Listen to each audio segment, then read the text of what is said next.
Grand new year sale. Already ఉన్న తక్కువ తరుగులో ఇంకా 1% తక్కువ. డైమండ్ జ్యువెలరీ క్యారెట్ కు 5000 తక్కువ. ఈ ఆఫర్ జనవరి 1 వరకు మాత్రమే. Welcome to cube TV. నేను యజ్ఞమూర్తి. ఇప్పుడు మన ముందు ఒక వైజాగ్ కుర్రాడు ఉన్నాడు. అంటే వైజాగ్ నుంచి హైదరాబాద్కు వచ్చి నటుడిగా, అలాగే మోడల్గా, బాడీ బిల్డర్గా, మోడల్ ఏజెన్సీ యజమానిగా ఇలా బహు విధాలుగా తన ప్రతిభని ప్రదర్శిస్తున్న సెలబ్రిటీ కౌశల్. సో ఆయన తండ్రి కూడా నటుడే. బిగ్ బాస్ 2 విన్నర్గా కూడా చాలా పాపులర్. అంటే సినిమాల్లో ఎంత పాపులరో అంతకు మించి బిగ్ బాస్ ద్వారా తను పాపులర్ అయ్యాడు. ఈరోజు రైట్ అనే ఒక సినిమాతో రైట్ టైంలో మన ముందుకు రావడానికి ఎదురు చూస్తున్నాడు. త్వరలో ఆ సినిమా మన ముందుకు రాబోతుంది. సో కౌశల్ ఆయన ప్రయాణం ఎలా సాగుతూ వచ్చింది, ఆ జర్నీలో ఆయన ఎక్స్పీరియన్సెస్ ఏమిటి, సో ఆ ఎక్స్పీరియన్సెస్లో ఆ మెమరీస్ ఎలా ఉన్నాయి, ఇవన్నీ కూడా ఆయన నోటి ద్వారా తెలుసుకుందాం. Hi Kaushal. Hi right, how you? So ఎలా ఉన్నారు? నేను fine. Good good. So New Zealand నుంచి ఈ మధ్య వచ్చారు. యా. సో ఇప్పుడు మీరు Bigg Boss 2nd season winner. Yeah. So ఇప్పుడు ఆ సీజన్ 3, 4, 5, 6, 7ది కూడా అయిపోయింది. ఎస్. సో ఇప్పుడు అంటే 7th సీజన్ కూడా చాలా, అంతకుముందు 2 సీజన్లు కొంచెం అంత మీ దాంతో పోల్చుకుంటే ఫస్ట్ 3 సీజన్స్తో పోల్చుకుంటే 4th, 5th, 6th కొంచెం డల్ అయినట్టు అనిపించింది. మళ్ళీ ఇప్పుడు 7th బాగా చాలా టీఆర్పీలు చాలా ఎక్కువగా వచ్చినాయని చెప్పేసి వాళ్ళే చెప్తా ఉన్నారు. ఒక రైతు బిడ్డ పల్లవి ప్రశాంత్ అనే కుర్రాడు, ఎక్కడి నుంచో ఒక మారుమూల తెలంగాణ గ్రామం నుంచి వచ్చిన కుర్రాడు విన్నర్గా నిలిచి అందరిని ఆశ్చర్యపరిచాడు. ఇదంతా ఒక ఎత్తైతే తను బయటకు వచ్చిన ఆ ఆనందాన్ని పూర్తిగా ఆస్వాదించకుండానే తను తీసుకెళ్ళి ఈరోజు చెంచల్గూడ జైల్లో పెట్టారు. 14 రోజులు రిమాండ్. అంటే అదేదో ర్యాలీ చేశాడు, ఆ ర్యాలీలో గొడవలైన కొన్ని కార్లు ధ్వంసమైనవి, ఆర్టీసీ బస్సు అద్దాలు పగిలాయి. ఇట్లా ఎవరో చేసిన దానికి సో అతన్ని ర్యాలీలో జరిగినాయి కాబట్టి అతన్ని బాధ్యుడిని చేస్తూ ఇది జరిగినాయి. సో ఇవన్నీ చూస్తుంటే మీకేమనిపిస్తూ ఉంది? ఇందులో అనిపించడానికి ఏం లేదండి, బికాజ్ పల్లవి ప్రశాంత్ అనే కంటెస్టెంట్ రైతు బిడ్డ అని మనకి అందరికీ ఫస్ట్ నుంచి తెలిసిన విషయమే. అవును. సో ఆబ్వియస్లీ ఒక కామన్ మ్యాన్ అనేసరికి జనాలందరికీ ఒక అట్రాక్షన్ అని కానీ లేకపోతే ఒక బంధువు అనేది ఏర్పడుతుంది. ఎందుకంటే కామన్ మ్యాన్ షో కాబట్టి కామన్ మ్యాన్గా చూసే ప్రతి బిగ్ బాస్ కంటెస్టెంట్స్ మిగతాలందరితో సెలబ్రిటీస్ పోల్చుకుంటే ఒక కామన్ మ్యాన్ గా లోపలికి ఎంటర్ అయ్యాడు కాబట్టి ఆబ్వియస్లీ ప్రతి కామన్ మ్యాన్ తనకి ఎడిక్ట్ అవుతారు అన్నమాట. ఓకే. సో వాళ్ళు పల్లవి ప్రశాంత్ లో వాళ్ళని చూసుకుంటుంటారు. So because of that reason every common man connected to Pallavi Prashanth అనమాట. సో ఆబ్వియస్లీ అంటే ఇప్పుడు ప్రతి కంటెస్టెంట్ తన బ్యాక్గ్రౌండ్ చెప్పుకుంటూ వస్తే ఆబ్వియస్లీ ఆ వృత్తికి సంబంధించిన వాళ్ళందరూ కనెక్ట్ అవుతారు. తర్వాత ఎవరో రైతు బిడ్డ తర్వాత పాట బిడ్డ అని ఎవరు వచ్చారు. అవును, బోలే షావలే. సో పాటలు పాడే వాళ్ళందరికీ తన కనెక్షన్ ఉంటుంది. సో నేను ఒక కార్మిక బిడ్డ అంటే ప్రతి కార్మికుడు నాకు కనెక్ట్ అవుతాడు, అది ఆబ్వియస్లీ. బట్ నేను ఎప్పుడు చెప్పుకోలేదు అలా అని. బట్ యాక్చువల్ గా ఒక కార్మిక బిడ్డని. సో అలా ప్రతి ఒక్కరు కనెక్ట్ అవుతూ ఉంటారు బేసిక్ గా. సో అది ఒక ఆల్రెడీ తనకి ఒక సింపతి అనేది ఉంది. తన ఇన్స్టాగ్రామ్ కానీ యూట్యూబ్ కానీ నేను ఒక రైతు బిడ్డని తన పొలాలన్నీ చూపించుకున్నప్పటికే తనకి ఆల్రెడీ ఒక సింపతి అనేది, అంటే కామన్ మ్యాన్ లో కూడా సెలబ్రిటీ అయిపోయాడు యాక్చువల్ ఇక్కడికి రాకముందే. తనకి అప్పటికే చాలా మంది ఫాలోవర్స్ ఉన్నారు. నేను బిగ్ బాస్కి వెళ్ళినప్పుడు నాకు 300 మంది ఫాలోవర్స్, తనకి 3 లక్షల మంది ఫాలోవర్స్ ఇన్స్టాగ్రామ్. అప్పుడే జస్ట్ 6 months ముందు స్టార్ట్ చేశాను, తర్వాత బిగ్ బాస్ వచ్చిందండి. సో ఆబ్వియస్లీ తనకు ఒక ఫేమ్ ఉంది కాబట్టి, సో ఆబ్వియస్లీ రైతు బిడ్డ అనేసరికి ప్రతి ఒక్కరికి అన్నం పెట్టేది రైతే కాబట్టి ప్రతి రైతులు అభిమానించే వాళ్ళు, ప్రతి రైతులు తనకి కనెక్ట్ అవుతారు. అది సహజం అనేది.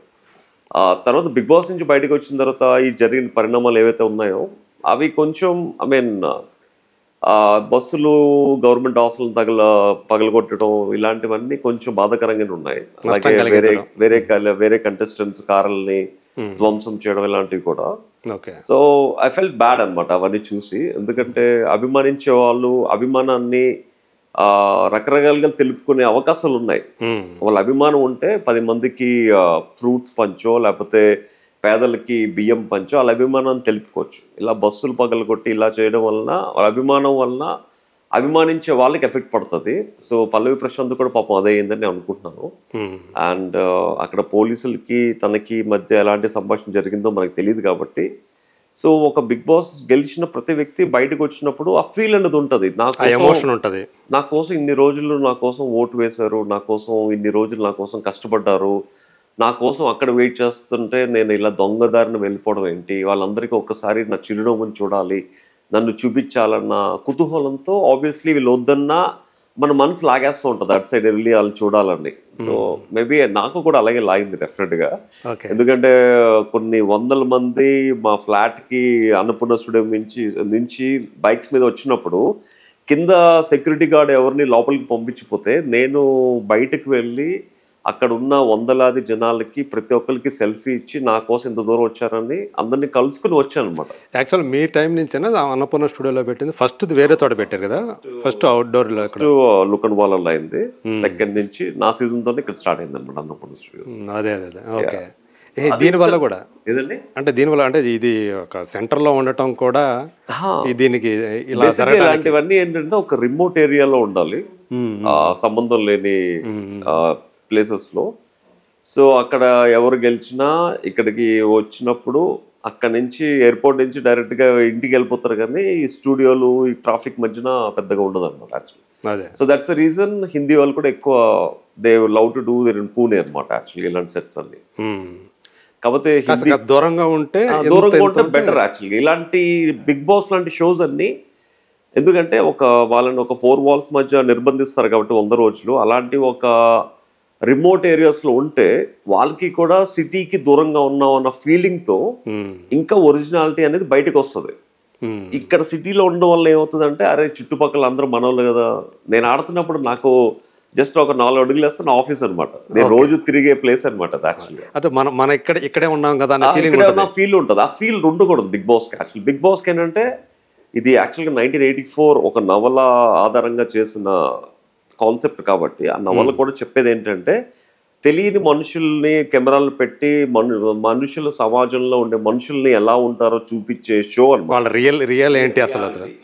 సో ఆ రియాలిటీ రావాలంటే we have to be in different place అన్నమాట.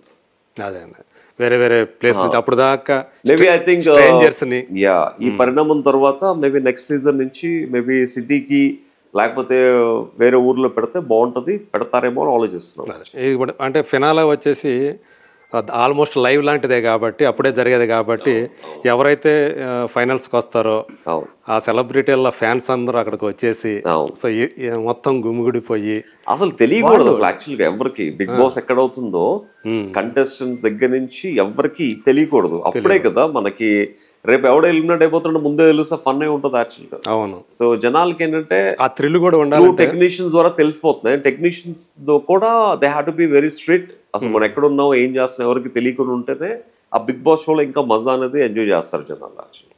ఓకే.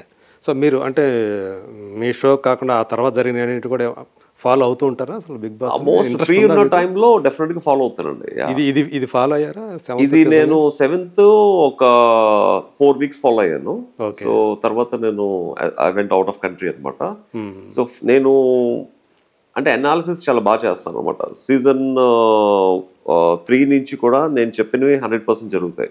సీజన్ 7 కూడా చూసిన 4వ రోజు 5వ రోజు టాప్ 5 ఉంటారని చెప్పాను. యాస్టీస్ గా వాళ్ళే వచ్చారు అనమాట. మీరు ఎవరైతే అనుకున్నారో వాళ్ళే వచ్చారు. తెలిసిపోద్ది. అంటే ఒక మనిషిని చూస్తే బియ్యం పట్టుకుంటే దాని నాణ్యత ఎలా తెలుస్తుంది అంటారు. ఒక మనిషిని ఒక రోజు చూస్తే తెలిసిపోద్ది వాడికి విన్ అయ్యే లక్షణాలు ఉన్నాయా లేదా అనేది. అంటే బిగ్ బాస్ కి ఏంటంటే కొంతమంది వ్యక్తులు సర్వే అవ్వడానికి వస్తారు, కొంతమంది వ్యక్తులు ఫైట్ చేయడానికి వస్తారు. ఎవరు ఫైటర్స్ ఎవరు సర్వైవర్స్ ఈజీగా కనిపెట్టేయచ్చు అనమాట. యాజ్ అ గేమర్ కి గేమర్ లక్షణాలు తెలుస్తాయి అంటారు కదా, అలా. అంటే ఫీమేల్ కంటెస్టెంట్ మీరు అనుకున్నారా ప్రియాంకే వస్తుంది? నేను చెప్పింది ఓన్లీ ప్రియాంక. అవునా? నేను ప్రియాంక, అమర్దీప్, శివాజీ అండ్ పల్లవి ప్రసాద్ ఇంకా 2 స్పేస్ ఉంచాను. ఆ రెండిట్లో వీళ్ళిద్దరు వచ్చారు.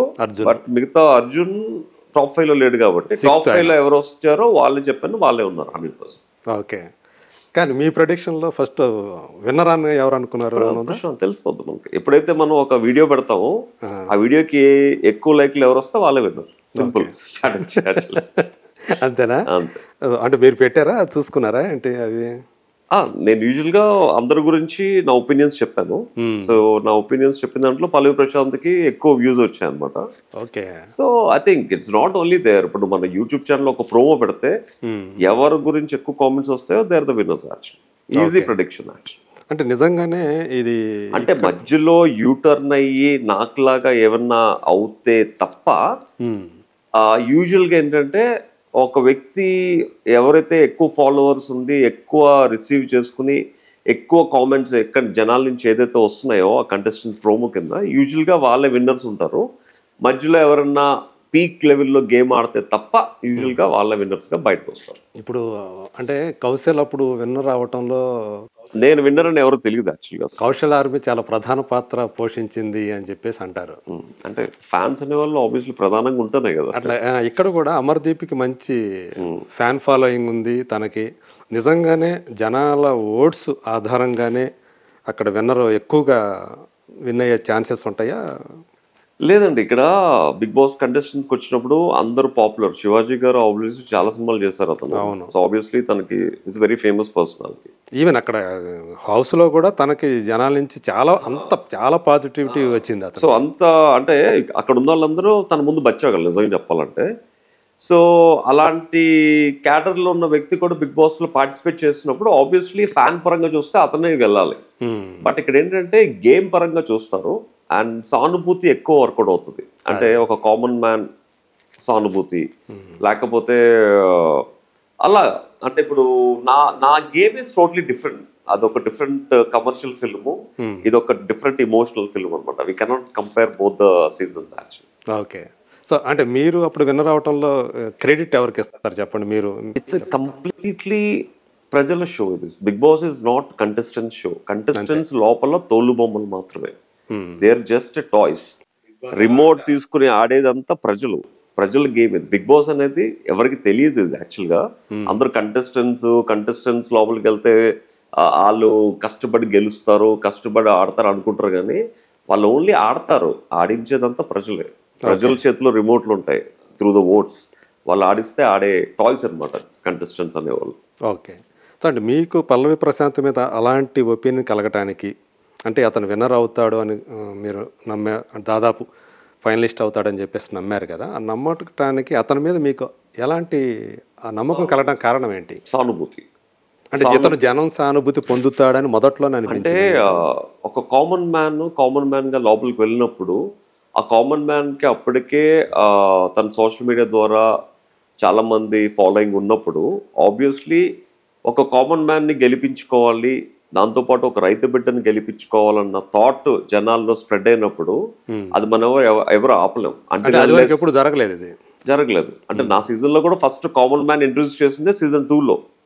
ఒక కామన్ మ్యాన్ ని ఏరి కోరి కామన్ మ్యాన్స్ అందరికి సెలెక్షన్ పెట్టి ఒక కామన్ మ్యాన్ సెలెక్ట్ చేసి పంపించింది సీజన్ 2లో. తర్వాత 3, 4, 5, 6 కి మళ్ళీ కామన్ మ్యాన్ లేరు, ఉన్నారు కానీ common man that is more he's like a more reviewer actually. అవునవును. సో కామన్ మ్యాన్ సీజన్ 2 తర్వాత మళ్ళీ సీజన్ 7 కి ఇంట్రడ్యూస్ చేశారు అనమాట. అందులోని నేను బిగ్ బాస్ కి పంపించండి, బిగ్ బాస్ కి నన్ను రికమెండ్ చేయండి ప్రజల్ని అడుగుతూ చేసిన వీడియోలు చాలా పాపులర్ అయ్యాయి అనమాట. సో దానివల్ల ప్రజలకి అరే అందరినీ అడిగి లోపలికి వెళ్ళాడు, సో మన సపోర్ట్ ఇవ్వాలి అన్న థాట్ అందరికి వచ్చింది అనమాట. అదే తన ఏం కూడా అదే బిగ్ బాస్ కి వెళ్ళాలి అనేది ఒక గోల్ లాగా పెట్టుకొని. మేబీ తనకి సీజన్ 2 నుంచే బిగ్ బాస్ మీద అభిమానం పెరిగి ఉండొచ్చేమో, లేకపోతే సీజన్ 1 నుంచి పెరిగి ఉండొచ్చేమో. బికాస్ సంబడి ఎవరో బిగ్ బాస్ లో ఎవరో ఒక ఇన్స్పైర్ చేస్తే గానీ వాళ్ళకి ఇన్స్పిరేషన్ రాదు కదా. మేబీ అది నేను అవ్వచ్చు, లేకపోతే వేరే విన్నర్ అవ్వచ్చు. సంబడి ఇన్స్పైర్డ్ హిమ్ అనమాట. మేబీ సీజన్ 2లో నా కోసం ఏదైతే కౌశల్ ఆర్మీ 2K వాక్స్ ఇది చేశారో మేబీ తనకి అనిపించి ఉండొచ్చు నేను బిగ్ బాస్కి వెళ్తే నాకు అలా అవుతాయి అన్నమాట. మేబీ అక్కడ నుంచి తను స్ట్రాటజీ తను ప్లాన్ చేసుకుని 5 years హార్డ్ వర్క్ చేస్తే సీజన్ 7 తనకి అవకాశం ఇవ్వచ్చు. సో బిగ్ బాస్ వల్ల వచ్చినటువంటి పాపులారిటీ ఏదైతే ఉందో అది కొంతమందికి నెగిటివిటీని కూడా 100% తీసుకొచ్చినట్టు మనకు కనిపిస్తుంది. అవును. సో అంటే వాళ్ళ ట్రూ కలర్స్ చాలా వరకు అక్కడ బయటపడతాయని. అంటే ఇప్పుడు మన సోషల్ మీడియాలోకి మనం ఒక అకౌంట్ ఓపెన్ చేస్తున్నాం అంటే రెండింటికి ప్రిపేర్ అయ్యి ఓపెన్ చేయాలి. అటు నెగిటివిటీకి పాజిటివిటీకి రెండింటికి తట్టుకునేటట్టు ఉంటేనే you have to be in the social media. అటు రెండిటికి తట్టుకోలేకపోతే మీరు అంత సెన్సిటివ్ అయితే అసలు సోషల్ మీడియా అసలు అకౌంటే మీకు ఉండకూడదు. సో అంత నెగిటివిటీకి పాజిటివిటీకి తట్టుకునే షోయే బిగ్ బాస్. అంటే సోషల్ మీడియాకి next step is Bigg Boss అనమాట. బిగ్ బాస్కి వెళ్తున్నప్పుడు కూడా మీరు రెండింటికి ప్రిపేర్ అయ్యి లోపలికి వెళ్ళాలి. అటు నెగిటివ్ వచ్చినా పాజిటివ్ వచ్చినా తట్టుకోగలగడమే. అంటే కొంతమంది పాజిటివ్గా వెళ్ళి నెగిటివ్గా వస్తారు, కొంతమంది నెగిటివ్గా వెళ్ళి పాజిటివ్గా రావచ్చు. ఇట్స్ ఆల్ చెప్పాను కదా జనాల చేతిలో ఉంటాయని మైండ్ సెట్స్. సో మీరు విన్నర్ అయిన తర్వాత వచ్చినటువంటి ఏదైతే ఉందో ఆ సంతోషం ఏదైతే ఉందో ఆ ఎమోషన్ ఏదైతే ఉందో సో దాన్ని కంప్లీట్గా ఆస్వాదించిన తర్వాత ఫుల్ ఫ్లెడ్జ్గా ఆస్వాదించాను. నాట్ కొంచెం ఫుల్ ఫ్లెడ్జ్ 100% ఆస్వాదించాను. నేను అందుకనే చాలా మంది బయటకు వచ్చిన వెంటనే ఫ్యామిలీస్ తీసుకుని ఊర్లకు వెళ్ళిపోతారు, లేకపోతే సినిమాల మీద సినిమాలు సైన్ చేసేస్తారు. చాలా మంది వాళ్ళకు వచ్చిన క్రెడిట్ని క్యాష్ చేసుకుంటారు. బట్ నేనేంటంటే నాకు దేవుడు అన్ని ఇస్తూ వచ్చాడు. సో నాకు ఫస్ట్ గెలిపించిన దేవుళ్ళందరి దగ్గరికి వెళ్ళి ప్రతి ఊరికి వెళ్ళి నా కోసం ఎవరైతే 2K వర్క్స్ చేశారో ఆస్ట్రేలియా, బెంగళూరు, విజయవాడ, చెన్నై ఇలా ప్రతి ఊరికి వెళ్ళి వాళ్ళందరికీ నా కోసం కష్టపడిన ప్రతి ఒక్కరిని కలుసుకుని వాళ్ళకి షేక్ హ్యాండ్స్ ఇచ్చి వాళ్ళతో సెల్ఫీలు తీసుకుని ఒక 2-3 రోజులు వాళ్ళతో గడిపి వస్తే కానీ నాలో ఆరాధన అనేది తీరలేదనమాట. ఆ గ్రాటిట్యూడ్ అనేది ఐ వాంట్ టు ప్రూవ్ అనమాట. సో ఒక 8 months బిజీగా ఉన్న తర్వాత అప్పుడు నేను మామూలు మనిషి అయ్యి అరే నువ్వు ఇప్పుడు your done with your Bigg Boss, now you have to leave your own life అని చెప్పి మళ్ళీ నన్ను నార్మల్ మనిషిగా చేస్తున్నారు. అప్పటి వరకు 8 months I was completely occupied with నాకు అభిమానించే అభిమానుల కోసం అనమాట. అదేనండి. సో ఓపెన్గా ఒక ప్రశ్న అడుగుతున్నాను. అప్పట్లో కౌశల్ ఆర్మీ ఏదైతే ఉందో వాళ్లే మీ మీద అప్పుడు విమర్శలు చేయటం, మమ్మల్ని ఉపయోగించుకున్నాడు కౌశల్ అని చెప్పేసి అంటాం. తర్వాత మీరు అప్పుడు ఇచ్చారు యాక్చువల్గా కౌంటర్ ఇచ్చాడు అదంతా. సో నిజంగా ఏంటి అది, ఏం జరిగింది అది అప్పుడు? ఇప్పుడు లేటెస్ట్ ట్రెండ్ మీకు చూస్తున్నారు కాబట్టి పల్లవి ప్రశాంత్ విషయంలో ఏది జరిగిందో ఆబ్వియస్లీ అదే జరిగింది. అంటే బిగ్ బాస్ హిస్టరీకి సీజన్ 2 ఒక ట్రైలర్ అయితే బిగ్ బాస్ 7 ఒక సినిమా అని చెప్పుకోవచ్చు అనమాట. ఓకే. సో అంటే ఒక కామన్ మ్యాన్, అంటే ఒక బ్యాక్గ్రౌండ్ ఏమీ లేని ఒక వ్యక్తి, అంటే ఎలాంటి పుష్ లేని సెల్ఫ్ మేడ్ పర్సన్, వాడిని ఏది చేసినా వాడి ఫ్యామిలీ కానీ వాడికి ఉన్న పలుకుబడి కానీ ఎవడు వాడికి సపోర్ట్ చేయడు అనుకున్నప్పుడు అలాంటి వ్యక్తి గెలిచినప్పుడు అలాంటి వ్యక్తి మీద మీరు పాజిటివ్గా అయినా నెగిటివ్గా అయినా ఎలాంటి కామెంట్స్ చేసినా నేను ట్రెండింగ్లో ఉంటానన్న ఒక అవగాహనతో ప్రతి ఛానళ్ళు పాజిటివ్గా ఉంటే పాజిటివ్గాను, లేకపోతే వాళ్ళ ఛానల్కి మన ఇంటర్వ్యూ అయిపోతే నెగిటివ్గాను చేసిన సందర్భాలు చాలా ఉన్నాయి. సో అంటే ప్రతి ఒక్కరు they want use the trending person, ట్రెండింగ్లో ఎవరైతే ఉంటారో ఆ పర్సన్ని 100% యూజ్ చేసుకుని వాళ్ళ ఛానల్కి వాళ్ళ వ్యూస్కి కమర్షియల్గా బెనిఫిట్ పొందుతారు అన్నమాట. అప్పుడు ఆ శాటిలైట్ ఛానల్స్ కూడా చాలా ప్రయారిటీ, ఎందుకంటే చాలా ఛానల్స్ నా సీజన్ నుంచే నా పేరు కౌశల్ ఆర్మీని కౌశల్ని పెట్టుకునే చాలా సీజన్స్ చాలా ఛానల్స్ కొన్ని 100 ఛానల్స్ స్టార్ట్ అయ్యాయి. యూట్యూబ్ ఛానల్స్ అన్ని మాక్సిమం స్టార్ట్ అయింది సీజన్ 2 నుంచే, అవే ఇప్పటికి సర్వైవ్ అవుతున్నాయి. ఓకే. సో అలా నా పేరుతో కౌశల్ ఆర్మీ పేరుతో ఎన్నో ఛానల్స్ స్టార్ట్ అయిన ఛానల్స్ ఆబ్వియస్లీ మిగిలిన ఛానల్స్ ఏంటంటే కౌశల్ ఆర్మీతో స్టార్ట్ అయిన ఛానల్స్ కౌశల్ ఆర్మీ గురించి పాజిటివ్గా రాస్తారు.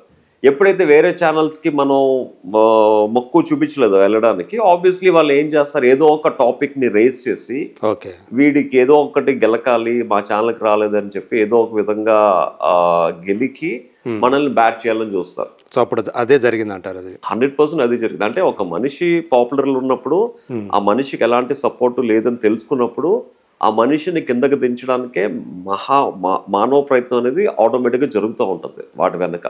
పల్లవి ప్రశాంత్ విషయంలో కూడా తనకి ఒక రైతు బిడ్డ అని అందరికీ తెలుసు, ఒక విలేజ్ నుంచి వచ్చిన వ్యక్తి అని ఎవరు తెలుసు, తను ఏది చేసినా ఎవడేం పేకిలడం తెలుసు, అండ్ తను ట్రెండింగ్లో ఉన్నాడని అందరికీ తెలుసు. ఆబ్వియస్లీ పల్లవి ప్రశాంత్ని మనం ఆడుకుంటే మనం ఎక్కడికో వెళ్ళిపోతాం అని చెప్పి ఇలా ఆడుకుంటూ ఉంటారు అన్నమాట. అది సహజం బేసిక్గా.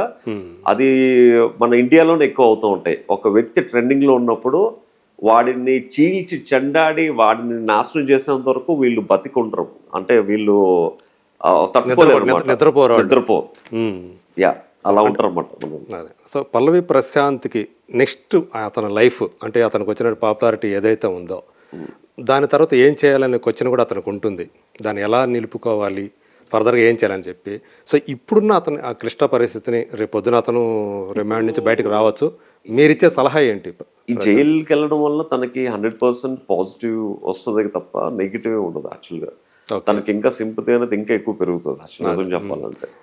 సో కొంచెం భయం ఉంటుంది కదా, ఎప్పుడు ఒక పోలీస్ స్టేషన్ అన్నా లేకపోతే జైలుకి వెళ్ళటం అన్నా మనలో ఒక రకమైన భయం ఉంటుంది. అంటే తను అది లైఫ్ క్రెడిట్ కి ఒక బ్యాడ్ రిమార్క్ తప్ప, అంటే ఇప్పుడు రేపు ఎవరైనా ఉద్యోగం ఇవ్వాలన్నా లేకపోతే ఏం చేసినా అన్నా లేకపోతే తన బ్యాక్గ్రౌండ్ చూస్తే జైలుకి వెళ్ళి వచ్చాడన్న ఒక బ్యాడ్ రిమార్క్ తప్ప, సో తనకి దీనివల్ల పెద్ద ఒరిగిపోయింది ఏం లేదు.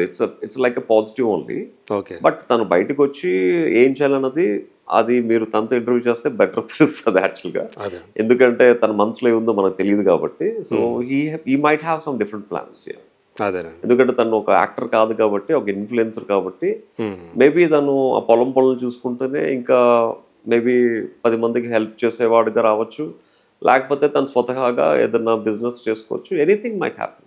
అదేనండి, అంటే ఒక రకంగా జైలుకి వెళ్ళటం అనేది మానసికంగా కొంచెం కొంగదీసేటటువంటి విషయం. సో అలాంటి పరిస్థితుల్లో అతని మనోనిబ్బరం కోసం మీరు ఏం సలహా ఇస్తారంటున్నది? ఇప్పుడు 100 రోజులు జైలుకి వెళ్ళి వచ్చిన తర్వాత 14 రోజులు జైలు ఏముందండి, అది కూడా జైలే కదా. కాకపోతే ఆ జైల్లో ఏంటంటే పక్కన అందరూ ఉంటారు, గేమ్స్ ఉంటాయి, 10 మంది ఉంటారు, టైంకి ఫుడ్ పడేస్తూ ఉంటారు లోపల, చాలీని ఫుడ్, ఆకలితో ఆ కసితో గెలవాలన్న తప్పంతో ఆడుతూ ఉంటారు. ఎందుకు చెప్పాలంటే Bigg Boss is also like a jail అనమాట. సో అంటే అక్కడ అంత అన్ని రోజులు ఒక 4 గోడల మధ్య ఉన్నప్పుడు ఇక్కడ జైల్ అనేది ఒక రిమార్కబుల్ గా మన క్రెడిట్స్ చూస్తే ఒక చిన్న మచ్చలాగా ఉంటుంది తప్ప తనకి పెద్ద ఒరిగేది ఏం లేదు యాక్చువల్గా. అంటే ఈ జైలు నుంచి ఆ జైలుకి షిఫ్ట్ చేయడంతే. బట్ రెండు అంటే అది తన కెరియర్ గా తనకి ఏదన్నా బ్యాడ్ అవ్వచ్చు, కానీ తనని యాక్చువల్గా సింపతి వైజ్ గా ప్లస్ అవ్వచ్చు. కానీ దీనివల్ల పల్లవి ప్రశాంత్కి లైఫ్ లో వచ్చేది అంటే లైఫ్ లో పెద్దగా నష్టం వచ్చేది ఏమి ఉండదు నా ఉద్దేశం. అంటే ఫ్యూచర్ లైఫ్ ఎవ్రీబడి నోస్, అంటే తనకి సంబంధం లేని ఒక కారణంతో తనని జైలుకి పంపించారు. యూజువల్గా ఏంటంటే 147, 148 సెషన్స్ చూసుకుంటే ఇట్స్ ఏ గ్రూప్ యాక్టివిటీస్. అంటే ఒక గ్రూప్ ఆఫ్ పీపుల్ సామూహికంగా ఒక దాని మీద అటాక్ చేస్తే గ్రూప్ని తీసుకుని వెళ్ళి మనం జైల్లో పెట్టాలి. సో అలాగే 2-3 వ్యక్తులని తీసుకుని జైల్లో పెట్టడం అనేది as per the act it's completely it's controversy అనమాట. అలాగైతే చాలా మంది హీరోలకి సినిమాలు అవుతున్నప్పుడు సీట్లు చింపేస్తారు, థియేటర్లు బదులు కొట్టేస్తారు, స్క్రీన్ల మీద మంటలు వేసేస్తున్నారు. అలాగని చెప్పి థియేటర్ ఓనర్ వెళ్ళి హీరో మీద కేసు పెడితే హీరోని తీసుకెళ్లి జైల్లో కూర్చోబెడతారు. యాక్చువల్ గా చెప్పాలంటే కూర్చోబెట్టాలి. మరి తిరిగి జరిగింది కూడా అంతే కదా. ఇప్పుడు హీరో అంతే, ఇప్పుడు రాజకీయ నాయకుడు ఎమ్మెల్యేగా మీరు ఓట్లేస్తారు, ఓట్లేసిన తర్వాత పెద్ద బిల్డప్ అంతా ఒక ర్యాలీ అంతా పెద్ద హంగామా చేసుకుంటారు బయటకు వచ్చి. ఆ హంగామాలో ఎవరికన్నా ఏదన్నా ఎవరి షాప్లోకి వెళ్ళి ఏదన్నా ధ్వంసం చేయడం కానీ లేకపోతే గవర్నమెంట్ ఆస్తులు ధ్వంసం చేసినప్పుడు అక్కడెక్కడో చేతులూపుతున్న రాజకీయ నాయకుడు తీసుకెళ్లి జైల్లో వేయం కదా. అంటే అక్కడ జరిగిన యాక్టివిటీ ఇస్ డిఫరెంట్. అక్కడ రాజకీయ నాయకుడు, ఇక్కడ పెద్ద స్టార్డమ్ ఉన్న హీరో, వాళ్ళ దగ్గర కూడా ఎవరు వెళ్ళరు. ఒక అమాయకుడే కదా ప్రతిదానికి ఎదుర్కోవాల్సింది, బలయ్యేది. నాకులాగా మీరు బలయ్యారా? ఆల్మోస్ట్ బలి అవ్వాల్సిందే. కొంచెం బుర్ర ఉంది కాబట్టి బలిలోంచి బయటకు వచ్చారు. So coming to your career, so after అంటే మీ కెరీర్ చూసుకున్నా కూడా before Big Boss, after Big Boss అనొచ్చా? పెద్దగా ఏం లేదండి, దానివల్ల ఉపయోగం ఏం లేదు. అంటే తర్వాత చూసుకుంటే అందులో కంటెస్టెంట్స్కి ఫైనల్స్ దాకా వచ్చిన వాళ్ళకి ఎవరో ఆఫర్లు ఇవ్వటము మనం సోహెల్ని చూసాము, అతనికి వరుసగా ఆఫర్. అంటే బిగ్ బాస్ అనేది it's like over exposed game అనమాట. ఒక మనిషిని ఓవర్ ఎక్స్పోజ్ చేస్తుంది. దానివలన మీకు సినిమాల్లో డెఫినెట్ గా ప్లస్ మైనస్ అగైన్ ప్లస్ ఏ ఉండదు. అంటే ఒక్కోసారి మీరు ఓవర్ ఎక్స్పోజ్ అయిపోతే ప్రజలు మిమ్మల్ని ఎక్కువ చూడడానికి ఇష్టపడరు అనమాట. సో అందుకని మీరు కొంచెం టైం తీసుకుని ఒక 3-4 సంవత్సరాలు మీ బిగ్ బాస్ జర్నీ గురించి మర్చిపోయిన తర్వాత బయటకు వస్తేనే పర్ఫెక్ట్గా వెళ్తుంది బయటికి యాక్చువల్గా బండి. లేకపోతే అదే బిగ్ బాస్ ఫేమ్ తో మీరు బయటకు వచ్చి సినిమా చేసినా కూడా జనాలందరూ మీరు బిగ్ బాస్ లో క్యారెక్టర్ ని ఊహించుకుంటారు, కానీ ఈ సినిమా క్యారెక్టర్ ని జీర్ణించుకోవడం చాలా కష్టం అనమాట, డైజెస్ట్ చేసుకోలేరు అనమాట, వదిలేయాలి. That's Bigg Boss is over exposing. ఎక్కువ ఎక్స్పోజ్ అయిపోతాం మనం. ఎక్స్పోజ్ వల్ల మనకి సినిమా ఆఫర్స్ కూడా తక్కువ వస్తాయి అనమాట. అరే వీడిని 100 రోజులు ప్రజలందరూ చూస్తారు, ఇప్పుడు నేను ప్రత్యేకంగా చూపించాల్సింది ఏంటి అని చెప్పి ఒక డైరెక్టర్కి థాట్స్ ఉంటాయి అనమాట. సో బిగ్ బాస్ అనేది స్మాల్ స్క్రీన్ వరకే, మళ్ళీ బిగ్ స్క్రీన్లో మీరు పాపులర్ అవ్వాలంటే మళ్ళీ స్క్రాచ్ నుంచి కష్టపడుతూ ముందుకు వెళ్ళాల్సిందే. ఓకే. సో ఇప్పుడు ఎలా ఉంది మీ సినిమా కెరీర్, ఎలా ఉంది? ఇప్పుడు రైట్ అనే ఒక సినిమా చేశారు. సో రైట్ అనేది యాక్చువల్గా నేను కోవిడ్ టైంలో రైట్స్ తీసుకుని చేసిన సినిమా అనమాట. సో నాకు చాలా నచ్చిన సినిమా. So one of the popular director Maruthi garu suggest చేసిన సినిమా నేను మలయాళం రైట్స్ తీసుకుని, సో ఆ టైంలో నేను బ్లాక్ సినిమా ఆదితో చేస్తున్నప్పుడు సో నేను మా ప్రొడ్యూసర్కి చూపించడం జరిగింది అనమాట. సో రైట్ సినిమాతో పాటు ఈ మెమరీస్ అన్న మలయాళం సినిమా బ్లాక్ సినిమాతో షూటింగ్ అవుతున్నప్పుడు సెట్లో చూపించాను. వాళ్ళకందరికీ చాలా బాగా నచ్చింది. అప్పుడు సినిమాని మేము టేకప్ చేస్తాం, సినిమా చాలా బాగుంది అని చెప్పి మనదీప్ ఎంటర్టైన్మెంట్స్ మధు గారు కానీ, మహంగాళి ఎంటర్టైన్మెంట్స్ దివాకర్ గారు కానీ ప్రొడ్యూసర్స్గా వచ్చి సినిమాని టేకప్ చేయడం జరిగింది. ఈ సినిమాకి వ్యవహరించిన డైరెక్టర్ ఎవరు, శంకర్ అనే వ్యక్తి, is actually film business man అనమాట. సో చాలా తన చేతుల మీదుగా చాలా సినిమాలు బిజినెస్ చేయడం జరిగింది. సో నాకు audience pulse I know better then anyone, ఈ సినిమా నేనే టేకప్ చేస్తాను, సినిమాని నేనే డైరెక్ట్ చేస్తాను అని చెప్పి అతను చాలా ఇంట్రెస్ట్ గా చాలా కసితో ఈ సినిమాని అతను డైరెక్ట్ చేయడం జరిగింది. ఓకే, అంటే మీరే సజెస్ట్ చేశారు ఈ సినిమా చేయాలని ప్రొడ్యూసర్స్ గాని? యా, సినిమా అయితే నాకు పర్ఫెక్ట్ నా యాటిట్యూడ్ కి మెమరీస్, అది మెమరీస్. మలయాళం. ఓకే, అది తర్వాత తమిళ్లో కూడా రిలీజ్ అయింది ఆరాతి సినిమా, అక్కడ కూడా సూపర్ హిట్ అనమాట. ఓకే, ఎవరు చేశారు అక్కడ? అరుణ్ నిధి. ఓకే. సో అక్కడ నుంచి మనం తెలుగులో తీసుకోవడం జరిగింది. ఓకే. సో ఆ సినిమాలో ఎవరైతే హీరోయిన్ గా చేసిందో తమిళ్లో ఐశ్వర్య రాజేష్ అక్కడ హీరోయిన్. సో ఆ సినిమా అవుతున్నప్పుడు మా సినిమా హీరోయిన్ తన పక్కనే ఉందన్నమాట, వాళ్ళిద్దరు క్లోజ్ ఫ్రెండ్స్ అనమాట. సో అనుకోకుండా ఈషా, సో ఐశ్వర్య తను ఫ్రెండ్స్ అనమాట. అనుకోకుండా అదే సినిమా తెలుగులో తను చేయడం, తనకు ఆల్రెడీ సినిమా చెప్తున్నాం, నాకు ఆల్రెడీ సినిమా స్టోరీ మొత్తం తెలుసు. This is one of my favourite film, నాకు చాలా నచ్చిన సినిమా, అందులో చేసిన హీరోయిన్ నా ఫ్రెండ్ అని చెప్పి తను కూడా ముందుకు వచ్చి చాలా కష్టంతో చాలా ఇంట్రెస్ట్ తీసుకుని సినిమాలో చేసింది అనమాట. ఓకే, ఎప్పుడు వచ్చింది మెమరీస్? ఎందుకంటే నేను మెమరీస్ అరౌండ్ 2014-15, తమిళంలో 2018లో రిలీజ్ అయింది, తెలుగులో 23లో రిలీజ్ అవుతుంది. సో అంటే మీకు అంత నచ్చింది ఏంటి అది చేయాలన్న ప్రేరేపణ? ఒక ఫ్యామిలీ మ్యాన్ ఇలాగా డిస్టర్బెన్స్లు, ఇలా జనాలు, గొడవలు ఇవన్నీ విని తను ఎంతో ఆరాధనగా చూసుకునే తన ప్రొఫెషనే, తన కోసమే తన ఫ్యామిలీని సాక్రిఫైస్ చేసుకుంటాడు.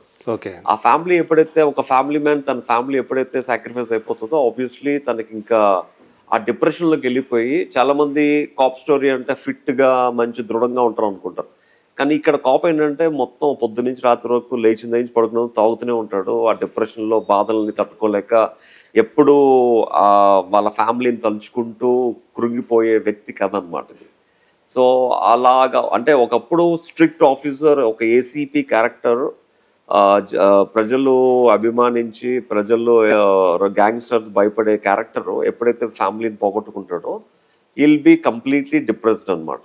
సో అలాంటి డిప్రెషన్ లోంచి మళ్ళీ తను మామూలు మనిషిగా ఎలా అయ్యాడు, ఆ డిప్రెషన్ లో ఉన్నప్పుడు బ్యాక్గ్రౌండ్ లో జరుగుతున్న సీరియల్ కిల్లర్ మర్డర్స్ ని తను ఎలా చేస్ చేసి మళ్ళీ తన ప్రొఫెషన్ కి తను ఎలా న్యాయం చేసాడు అనేది సినిమా కథ అనమాట. ఎక్కడన్నా దానికి కనెక్ట్ అయ్యారా? మీ రియల్ సినిమా మొత్తానికి కనెక్ట్ అవుతేనే కదా సినిమా మనం క్యారెక్టరైజేషన్. ఆ సినిమాలో హీరో యాటిట్యూడ్ కానీ, లేకపోతే బాధలో ఉన్నప్పుడు ఆ ఎమోషన్స్ కానీ, ఫ్యామిలీకి తను ఇచ్చే ఆ టైం కానీ, అభిమానం కానీ, ఫ్యామిలీని చూపించే లవ్ కానీ, సో ఎవ్రీ పాయింట్ ఎడిక్టెడ్ అనమాట.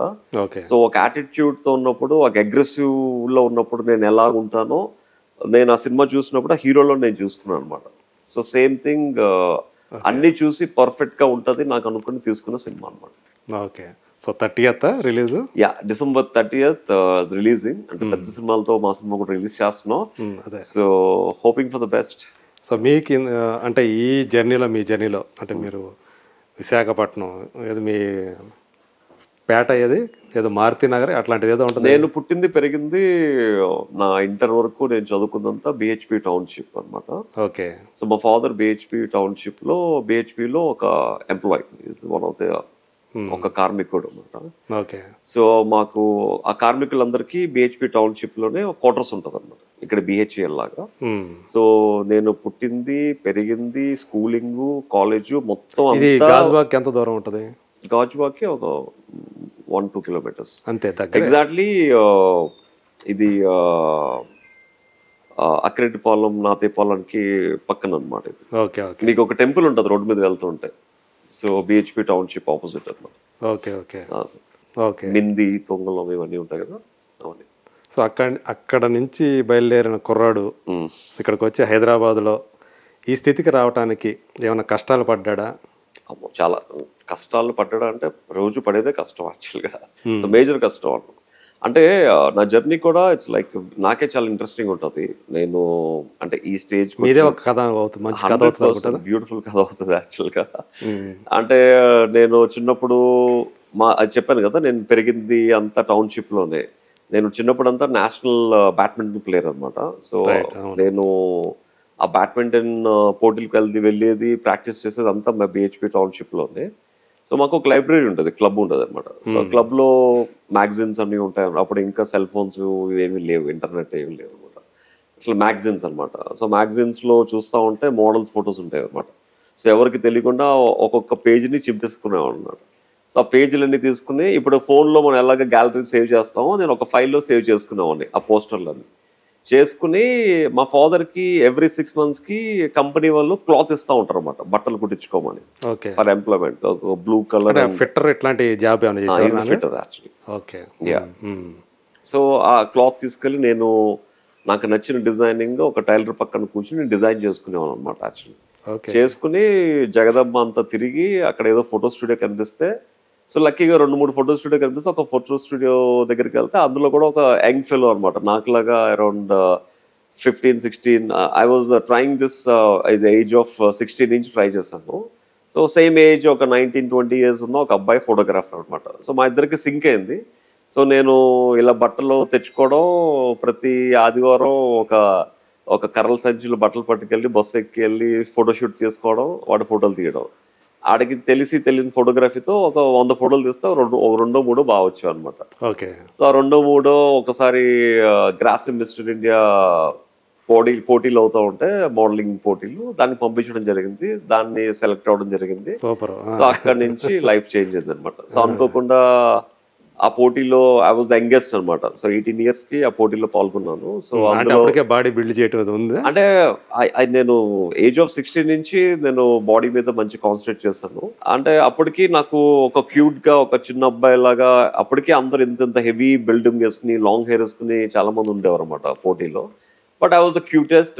నా వాక్ యాటిట్యూడ్ నచ్చి, సో ఫైనల్ గా ఢిల్లీలో జరిగిన ఫైనల్స్ లో ఐ వాజ్ ద టాప్ 10 అనమాట. సో అక్కడి నుంచి నెమ్మదిగా రాఘవేంద్ర గారు ఒక ఫ్యాషన్ షోలో చూసి, సో ఇక్కడ స్టార్ 2000 అనే ఒక కాంటెస్ట్ పెడితే, సో నేను, శివాజీ, లయ, ప్రత్యూష, ఇలాగా ఝాన్సీ గారు, ఇలా ప్రతి ఒక్కరు అందులో పార్టిసిపెంట్స్ అనమాట పరదేశీ సినిమా కోసం. సో 10 మంది అబ్బాయిల్ని 10 మంది అమ్మాయిల్ని సెలెక్ట్ చేస్తే 10 మందిలో నేను ఒక్కడిని. అప్పుడు చాట్ల శ్రీరాములు గారి దగ్గర ట్రైనింగ్ ఇప్పించి మమ్మల్ని అందరినీ ఒక్కొక్క స్కిట్స్ వేయించారు అనమాట. సో అందులో గెలిచిన వాళ్ళు సినిమాకి హీరోయిన్ గా చేశారు, రాధిక గారి తమ్ముడు అనమాట. సో అలాగా ఫిల్మ్ ఇండస్ట్రీకి రావడం జరిగింది. ఆ బ్యాచ్ లో 10లో లక్షల మంది అప్లికేషన్స్ పంపిస్తే 10 మంది సెలెక్ట్ చేస్తారు. 10 మందిలో ఒక్కడు అనమాట. సో నేను, శివాజీ వీళ్ళంతా అందులోంచి వచ్చిన వాళ్ళు. సో తర్వాత నాకు రాఘవేంద్ర గారు రాజ్ కుమార్ లో మహేష్ బాబు గారు ఫ్రెండ్ ఆపర్చునిటీ ఇచ్చారు. సో అక్కడ రాఘవేంద్ర గారు ఆఫర్ ఇచ్చారు మొత్తానికి. రాఘవేంద్ర గారు ఆఫర్ ఇచ్చారు. సో ఆ ఫ్యాషన్ షోలో నా ఫ్రెండ్స్ అందరు ఎక్కువ ఉంటారు కాబట్టి, సో ఆ సినిమాలో ఒక రోజు మోడల్స్ కావాల్సి వస్తే నా ఫ్రెండ్స్నే తీసుకున్నారు.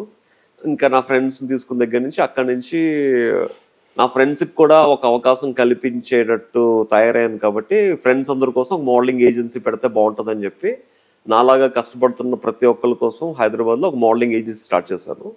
సో నేను కష్టపడతాను, లుక్స్ అదే అనమాట. అది 1998 లో స్టార్ట్ చేసింది అనమాట.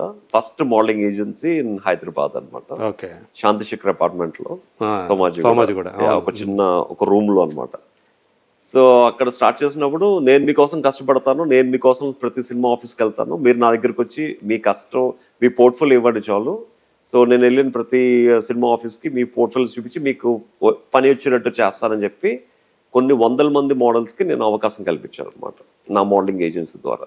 సో ఒక్కొక్క మోడల్కి ఆ రోజు 98-99లో 30-35 వేలు మంత్లీ పే చేసామనంటే చూడండి ఎంత వర్క్ ఇచ్చామన్నా. సో అప్పుడు ఒక కాస్టింగ్ డైరెక్టర్గా ఖుషి, బద్రి, తమ్ముడికి అప్పటి వరకు తమ్ముడు ముందు సినిమా వరకు మొత్తం సినిమా అంటే మొత్తం అంతా జూనియర్ ఆర్టిస్టులు ఉండేవారు. సో నేను తమ్ముడు సినిమాకి మొత్తం టేక్ ఓవర్ చేసుకుని మొత్తం మోడల్స్ తో ఫిల్ చేసిన తర్వాత అప్పుడు కలరింగ్ అనేది స్టార్ట్ అయింది అనమాట. సో తమ్ముడు సైడ్ యాక్టర్స్ అందరికీ కూడా మీరు మోడల్స్ అనే ప్రతి ఒక్కళ్ళు ఫిల్మ్ కి ఇంట్రడ్యూస్ చేసింది నేనే అనమాట. సో అప్పటి నుంచి ప్రతి సినిమాకి మోడల్స్ స్టార్ట్ అయింది అనమాట. సో ఆ ట్రెండ్ స్టార్ట్ చేస్తాం. తర్వాత 2004 వరకు I was busy casting director అనమాట. సో చాలా మందికి త్రూ లుక్స్ ఈజ్ మై, అంటే మా ఇంట్లో నా మదర్ పేరు లలిత కాబట్టి ఎల్తోనే ఉంటాయి నా కంపెనీ పేరు కానీ నా పిల్లల పేర్లు కానీ అన్ని ఎల్ ఇస్ మై. అక్కడ నా పెట్ పేరు కూడా లుక్సీ అనమాట. అంటే మీ అబ్బాయి పేరు నికుంజ్ అని తెలుసు. Nikunj is original name but we call him as a Littu అనమాట. So my daughter is Egnita, so we call her as a Lalli అనమాట. సో యూజువల్లీ ఎల్ అనేది సెంటిమెంట్ అనమాట. సో కంపెనీ పేరు కూడా Lux and my pet also Luxy. ఇలా ప్రతిదీ looks మీద ఉంటుంది అనమాట. అలా స్టార్ట్ అయిన జర్నీ. అలాగా ఒక పక్క నేను నా కష్టంతో నేను సినిమాలు చేసుకుంటూ కష్టపడే 10 మందికి సినిమా ఆఫర్స్ ఇప్పిస్తూ చాలా మందికి లైఫ్ ఇచ్చాను. కొంతమంది పెద్ద పెద్ద హీరోలు అయిపోయారు, కొంతమంది పెద్ద పెద్ద హీరోయిన్స్ కూడా వేరు నా ద్వారా వచ్చిన వాళ్ళు. ఎవరు ఒక చెప్పండి, 2 పేర్లు చెప్పండి. Subbaraju it came through me అనమాట. So he is in different level now. అవును, అలాగా సో మెనీ అనమాట. చాలా మందికి I gave lot of offers అనమాట. సో అంటే ఎలా ఉంటది ఇప్పుడు వాళ్ళకి మీకు కూడా స్టార్టింగ్ యాడ్ ఫిల్మ్స్ ఇవన్నీ కూడా నేనే చెప్పాను ఝాన్సీ గారికి కూడా. So she did lot of ads with me అనమాట. అలాగా most of the heroines did lot of work through me అనమాట. అంటే ఇప్పుడు అవన్నీ చెప్తే కొంచెం సిల్లీగా ఉంటది, అంటే నిజంగా జరిగింది నేను నిజంగా చెప్తాను. అదేలేండి, అవును. ఇప్పుడు ఏంటి ఉందా లుక్స్ అనేది? ఉందా లుక్స్ అనేది ఎప్పటికీ ఉంటదండి. ఇప్పటికీ జరుగుతానే ఎవరు చూసుకున్నారు మరి? మీకు నేనే చూసుకుంటాను. అంటే నేను బిజీ ఉన్నా కూడా షూటింగ్ 6కి 7కి ప్యాకప్ అయినా కూడా 8 to 9:30 క్లాసెస్ ఉంటాయి అనమాట. సో బేసిక్గా లుక్స్ అనేది ఒక మోడలింగ్ లో ఇంట్రెస్ట్ ఉన్న వాళ్ళు, లేకపోతే యాక్టింగ్ లో ఇంట్రెస్ట్ ఉన్న వాళ్ళు, జీవితంలో వాళ్ళ క్యారెక్టర్ ని మార్చుకోవాలనుకునే వాళ్ళు, వాళ్ళ యాటిట్యూడ్ ని డిఫరెంట్ మోల్డ్ చేసుకోవాలనుకునే వాళ్ళకి సో ఐ గ్రూమ్ దెమ్ అనమాట. సో చాలా మంది మిస్ ఇండియా వెళ్ళే ముందు నేనే గ్రూమ్ చేసి పంపిస్తా ఉంటాను అనమాట. సో ఈ హోల్ ప్రాసెస్ లో మొత్తం మీ లైఫ్, ఈ లుక్స్ కానివ్వండి, మీ కెరీర్ లో కానివ్వండి, నీలిమ గారి సపోర్ట్ ఎంతవరకు ఉంటుంది? ఎందుకంటే మీరు చాలా మంది ఫిమేల్ మోడల్స్ తోటి, ఆర్టిస్టుల తోటి కలిసి మింగిల్ అవుతా ఉంటారు వాళ్ళతోటి. అవును, అంటే అమ్మాయి నీలిమ ఒక విలేజ్ నుంచి వచ్చిన అమ్మాయి కాబట్టి తనకి స్టార్టింగ్ ఇవన్నీ చాలా వింతగా కొత్తగా ఉండేది అనమాట. అంటే ఎప్పుడు అంటే because my work is models. ఒక ఫ్యాషన్ షో చేయాలంటే 10 మంది ఫీమేల్ మోడల్స్, 4 మేల్ మోడల్స్ ఉంటారు. ఆ 10 మంది మోడల్స్ ఉంటారు. సో ఆబ్వియస్లీ అంటే నాకు మ్యారేజ్ అయిన తర్వాత ఆబ్వియస్లీ వైఫ్ కి తగ్గట్టు మనం మోల్డ్ అయిపోవాలి యాక్చువల్గా. ఎందుకంటే మనల్ని నమ్ముకునే ఒక వైఫ్ అనే ఒక అమ్మాయి మన జీవితంలోకి వచ్చినప్పుడు తనకి నచ్చే విధంగా మనం లైఫ్ అంతా లీడ్ చేయాలి. ఎందుకంటే తర్వాత పిల్లలు, తర్వాత మళ్ళీ కుటుంబం, ఇవంతా లైఫ్ లాంగ్ నడవాలి కాబట్టి. సో తనకి ఇలాంటివి ఇష్టం ఉండవు బేసిక్గా. సో ఇష్టం లేవనేసరికి చాలా మటుకు నేను తగ్గించేసాను అనమాట. ఇంత ముందు పెళ్లికి ముందు I use to go for the pubs actually. అంటే తాగడానికి నేను I don't drink actually, but I love the music, I love the atmosphere. But marriage అయిన దగ్గర నుంచి ఇప్పుడు కొంచెం ఒకసారి కూడా I didn't go to the pub actually, because తనకి ఇష్టం లేదని. అలాగే నేను అవుట్డోర్ షూటింగ్స్ కి వెళ్ళినప్పుడు కూడా ఎవరైనా ఫీమేల్ మోడల్స్ ఉంటే వాళ్ళని డైరెక్ట్ గా వేరే కోఆర్డినేటర్ పెట్టి రమ్మంటాను. నేను వెళ్ళి డైరెక్ట్ గా షూట్ చేసి వచ్చేస్తాను తప్ప ఇంతకుముందు ఏంటంటే నా కార్లో తీసుకెళ్లేవాడిని. ఇలాంటివి the so many things I changed అనమాట ఫర్ మై వైఫ్. అంటే తను కూడా అంటే ఒకరిదా మీ వర్క్ కల్చర్ని అర్థం చేసుకుని తను కూడా మారారా? అంటే ఇప్పుడు తన ఆఫీస్ అంతా తనే చూసుకుంటది. ఇప్పుడు ఒకళ్ళు ఫోన్ చేస్తున్నారంటే ఇమీడియట్ గా తగ్గించేస్తే తనే ఎక్స్ప్లెయిన్ చేసి ఫీజు, ఎన్ని నెలలు, ఏమేమి నేర్పిస్తాం అని తనే చూసుకుంటుంది యాక్చువల్గా. ఓకే, సో అంత మీద హ్యాపీ అంటే ఏ విషయంలో తను మీ ఇద్దరికి మధ్య ఏదైనా ఇలా కాదు ఇలా కాదని అంటే మిమ్మల్ని కంప్లైంట్ ఏమన్నా అంటే బేసిక్ గా తనకి ఓవర్ మోడర్న్ లైఫ్ ఇష్టం ఉంటుంది. She likes more traditional life. ఒక ట్రెడిషనల్ ఫ్యామిలీ. మరి పూర్తి భిన్నం కదా, కంప్లీట్లీ ఆపోజిట్ అనమాట. తన ఆపోజిట్. సో ఇద్దరు ఒక అండర్స్టాండింగ్ తో మధ్యకి వచ్చి సెట్ అయ్యాయి అనమాట. రెండు ఆపోజిట్ పోల్స్. ఇద్దరు అండర్స్టాండింగ్ తో ఓకే ఇది ఓకే నీకు, ఇది నాకు ఓకే, ఇది ఓకే ఓకే ఓకే నీకు ఎలా కావాలో okay I'll be like this. ఈ ప్రాసెస్ లో గొడవలు బాగా పడి ఉంటారుగా. ఆబ్వియస్లీ గొడవలు లేని ఫ్యామిలీస్ ఏ ఉంటాయి. ఆబ్వియస్లీ ఒక మనకి నచ్చింది ఒకటి చేస్తున్నాం, తనకి నచ్చదంటే ఆబ్వియస్లీ ఎందుకు నచ్చదు అని చెప్పి మన ఆర్గ్యుమెంట్స్ ఉంటాయి కదా ఆబ్వియస్లీ. సో ఈ ప్రాసెస్ లోనే మళ్ళీ మనకు పిల్లలు పుట్టిన తర్వాత పిల్లల్ని ఎలా పెంచాలి, దేనికి వైపు అంటే తను మరి ట్రెడిషనల్, మీరు పిల్లలు పుట్టిన తర్వాత ఇంకా completely I became very traditional అనమాట. అంటే 100% ఒక ఫాదర్ గా ఐ మోల్డ్ మై సెల్ఫ్ అనమాట. అంటే ఒకప్పుడు ఒక play boy character before marriage ఉండే Kaushal after marriage after kids ఈ బికేమ్ టోటలీ ఫాదర్ క్యారెక్టర్ అనమాట. లైక్ ప్లే బాయ్ ఒప్పుకున్నారు 100%. What's wrong in that actually? We should enjoy every life, there is nothing wrong. అంటే ఇవన్నీ తెలుసా తనకి? పెళ్లికి ముందు ఈచ్ అండ్ ఎవ్రీథింగ్ గురించి అన్ని చెప్పి కూర్చొని చెప్పి ఇలా ఉంటాను, నా లైఫ్ ఇది, ఇష్టమైతే పెళ్లి చేసుకో అన్ని చెప్పారు కాబట్టి ఐఎమ్ ఇంప్రెస్డ్. చెప్పే పెళ్లి చేసుకున్నారా? పెళ్ళైన తర్వాత చెప్పింది, పెళ్లికి ముందే చెప్పేశారు. పెళ్ళైన తర్వాత చెప్తే బాయ్ బాయ్ చెప్పి వెళ్ళిపోయేది యాక్చువల్గా. కానీ ఇనిషియల్ స్టేజ్లో మీరు మలయాళం సినిమాలో కూడా చేశారు, బి గ్రేడ్ సినిమాలో. ఎందుకు చేయాల్సి వచ్చింది అవి? That is not Malayalam, that is Telugu film. తర్వాత డబ్ చేశారు అన్నమాట. ఓకే. అంటే ఒక పొజిషన్ లో మన అంటే మా మదర్ క్యాన్సర్ అనే విషయం మీకు తెలిసే ఉంటుంది. బిఫోర్ మ్యారేజ్ కదా ఇది? అంతా before marriage, 100% way before marriage. 2000, 2001, 2002 అంటే అప్పుడప్పుడే నేను కోఆర్డినేషన్ చేస్తూ 10 మందికి అవకాశాలు కనిపిస్తూ నేను కూడా ఎలాగో ఒకలాగా హీరోగా సెటిల్ అవ్వాలి, నేను కూడా ఎలాగో ఒకలాగా ఆ హీరోగా నేనేంటో ప్రూవ్ చేసుకోవాలి అన్న తపనతో ఉన్న రోజుల్లో అనమాట. ఆబ్వియస్లీ మా మదర్కి అప్పుడు 2002 టైంలో క్యాన్సర్ వచ్చింది. సో క్యాన్సర్ వచ్చినప్పుడు ఆబ్వియస్లీ దానికి చాలా ఖర్చు అనేది ఉంటుంది. కీమోథెరపీకి చాలా injections, every week we have to spend lot of money అనమాట. సో నాన్న సరిపోయేది కాదు. 100% సరిపోయేది. మా ఫాదర్కి ఎంత, నేను చిన్నప్పుడు 300 జీతం, తర్వాత ఇక్కడికి వచ్చిన తర్వాత 3000 రూపాయలు జీతం. అండ్ మా ఫాదర్ కూడా సినిమా అంటే మమకారం. అతను కూడా ఎన్నో నేషనల్ బెస్ట్ యాక్టర్ అవార్డ్స్ వచ్చాయి యాజ్ ఎ స్టేజ్ ఆర్టిస్ట్ కదా. మా తాతయ్య గారు కూడా యాక్టరు. మా తాతయ్య గారు కూడా ఎస్వి రంగారావు గారితో, జగ్గయ్య గారితో చాలా సినిమాలు చేశారు. పేరు సింహాచలం. రోజులు మాలేలో మా తాతయ్య గారు విలన్ గా చేయాలి. సో ఆ టైంలో ఎస్వి రంగారావు గారు మా తాతయ్య గారిని రికమెండ్ చేస్తే మా తాతయ్య గారు మొత్తం పెట్టబేడ సర్దుకుని చెన్నై వెళ్ళిపోయారు అనమాట, పిఠాపురం నుంచి. అప్పుడే ప్రొడ్యూసరు ఆర్ నాగేశ్వరరావు అని వేరే ఆర్టిస్ట్ తీసుకొస్తే సో మా తాతయ్య గారి ప్లేస్ లో ఆర్ నాగేశ్వరరావు గారిని పెట్టారనమాట. లేకపోతే నేను ఒక పెద్ద విలన్నో లేకపోతే పెద్ద హీరో మనోనేమో అని యాక్చువల్ గా. సో దాంతో మా తాతయ్య గారు నన్ను పిలిచి మోసం చేస్తారా మీరు అని చెప్పి డిప్రెస్ అయ్యి మళ్ళీ వెనక్కి వచ్చి ఒక సైకిల్ షాప్ పెట్టుకుని తన లైఫ్ ని అలా చాలించేశారు. మా నాన్న సాధించలేదు, నేను సాధిస్తా అని చెప్పి మా ఫాదర్ రంగంలోకి వచ్చారు. మా ఫాదర్ వచ్చి ఇప్పటికి ఒక మోర్ దెన్ 500 థియేటర్స్ చేసి. నాన్నగారి పేరు సుందరయ్య. సో 500 థియేటర్స్ చేసి అందులో 8 సార్లు all India best actor award తీసుకుని ఎన్నో నాటికలు చేసి బెస్ట్ యాక్టర్ గా మా ఇంటికి వస్తే ఇలాంటి ఒక 4 రూములు నిండా ప్రైజెస్ ఉంటాయి నాన్నగారి చిన్నప్పటి నుంచి. ఆ ప్రైజెస్ మధ్యలో పెరిగిన వ్యక్తిని నేను. ఆబ్వియస్లీ ఆ కసి ఆ పట్టుదల చూసినప్పుడు ఏజ్ ఆఫ్ 4 నుంచి ఐ స్టార్టెడ్ యాక్టింగ్ అనమాట. సో చిన్నప్పుడు 100% అంటే మనకి ఆ బ్లడ్ లోనూ ఉంది కదా, తాతగారు నాన్నగారు తర్వాత నేను. సో ఇక్కడతో కట్ చేసేస్తున్నాను నా కొడుకు మళ్ళీ వెళ్ళకుండా. అవునా? I don't get any more actually. ఏది చేసినా సక్సెస్ అనేది ఇక్కడతో చూడాలి, లేకపోతే ఇక్కడతో ఎండ్ అయిపోవాలి అంతే. సో అక్కడ నుంచి పెరిగాను కాబట్టి ఏజ్ ఆఫ్ 4 నుంచి I was into this theatres and all. 4K నాకు all India best child actor award కూడా వచ్చింది అనమాట.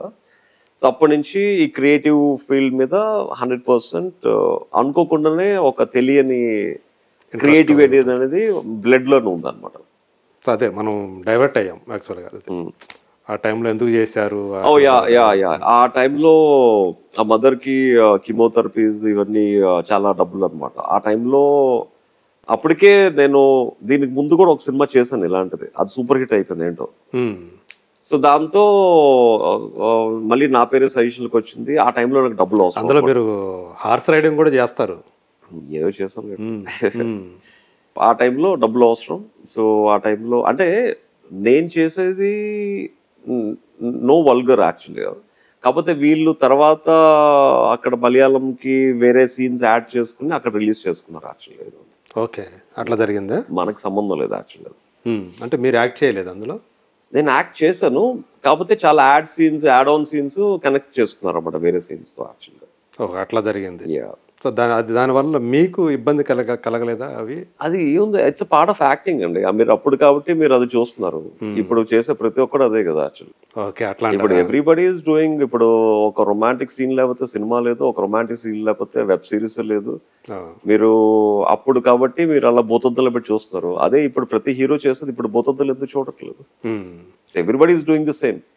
అప్పుడు నేను నా ఫ్యామిలీ పోర్షన్ కోసం నేను చేశాను సినిమా. నేను ఒక ఆర్టిస్ట్ గా ఒక కెరీర్ కోసం ఒక యాక్టింగ్ పరంగా చేశాను. అవి మీ ఇంట్లో అమ్మగారికి బాగా ఉపయోగపడి ఉంటాయి అప్పటికి? ఆ 50,000 నాకు డెఫినెట్ గా ఉపయోగపడ్డాయి. ఓకే, అంటే 50,000 మంత్లీ సంపాదించారు? 50,000 రెమ్యునరేషన్ సినిమాకి. ఓకే. సో అమ్మగారు ఎంతకాలం ఉన్నారు అలాగే? 6 months ఆపరేషన్, 6 months చనిపోయారు. అవునా? ఓకే. సో అది ఒక మీకు బాధాకరమైనటువంటి 100% ఉంటుంది కదా. అంటే ఇప్పుడు జనాలకి కౌశల్ గురించి నెగిటివ్ చేయాలని అనుకుంటే వాళ్ళు పాతవన్నీ తీస్తారు.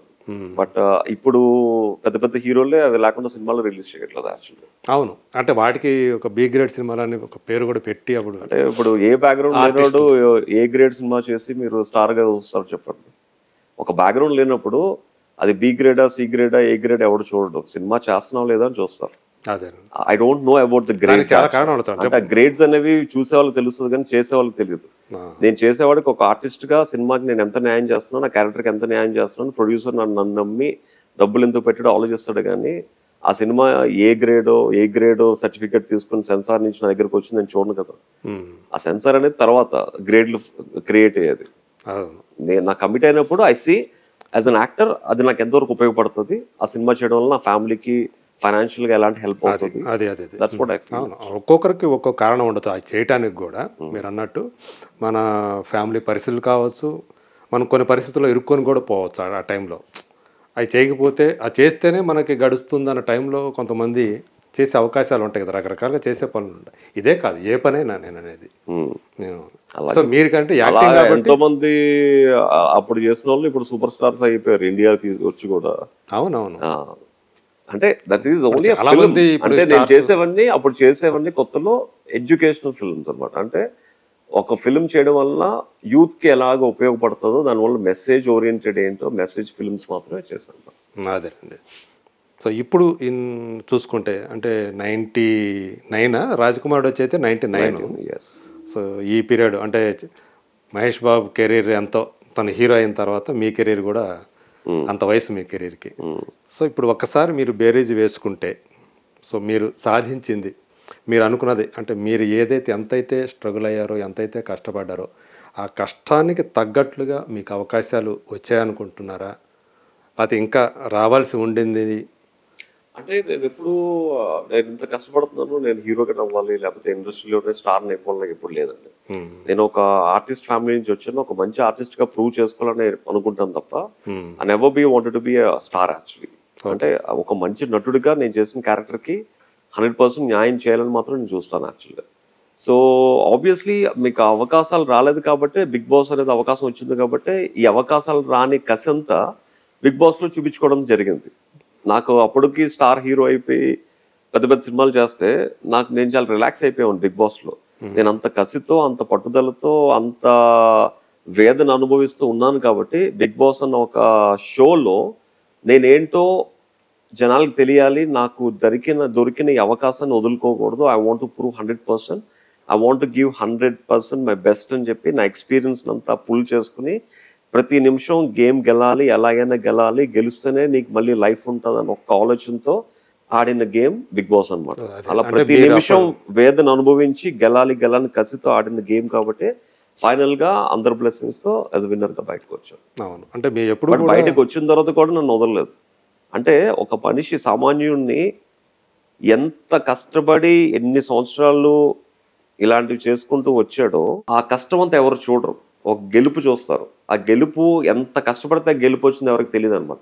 ఆ గెలుపు వచ్చిన తర్వాత కూడా మళ్ళీ బ్యాక్ తీసుకెళ్ళడానికి ప్రతి ఒక్కరు సర్వ ప్రయత్నాలు చేశారు యాక్చువల్గా. బట్ నేను చిన్నప్పటి నుంచి ఇలాంటివి ఎదుర్కొంటూ వచ్చాను కాబట్టి my heart is always strong and I'll face any strong moments in my life. అదే అంటే ఎప్పుడు కూడా కౌశల్ యాక్టర్గా ఫెయిల్ అవ్వలేదు, నా అభిప్రాయం కూడా అదే.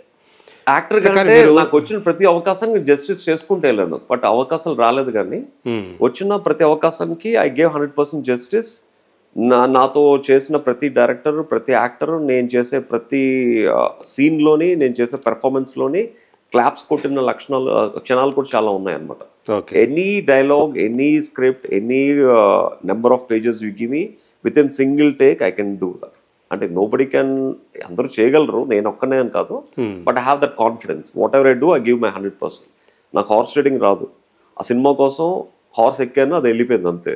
అంతే. నాకు కార్ రైడింగ్ రాదు. ఒక యాడ్ ఫిల్మ్కి నేను కార్ డ్రైవింగ్ చేస్తా కానీ యాడ్ ఫిల్మ్లో తీసుకోరు, యాడ్ ఫిల్మ్ తీసుకోకపోతే 3000 రూపాయలు నాకు రావని ఒక దాంతో కార్ ఎక్కాను, గేర్ వేసాను, వెళ్ళిపోయింది కార్ అంతే. నా జీవితంలో అన్ని అలాగే నేర్చుకున్నవే. నేను ఏది అన్ని యాక్సిడెంట్లుగా అట్లా వచ్చినాయి అనమాట. యాక్సిడెంట్లుగా వచ్చినవి. అంటే నాకు ఆ తప్పన ఏదైతే ఉంటుందో నాకు ఆ క్షణం నేర్పించింది నా జీవితంలో అంతే. ఆ క్షణంలో నేను కార్ డ్రైవింగ్ చేయకపోతే నాకు యాడ్ ఫిల్మ్ రాదు, యాడ్ ఫిల్మ్ రాకపోతే 3000 రూపాయలు పోతాయి.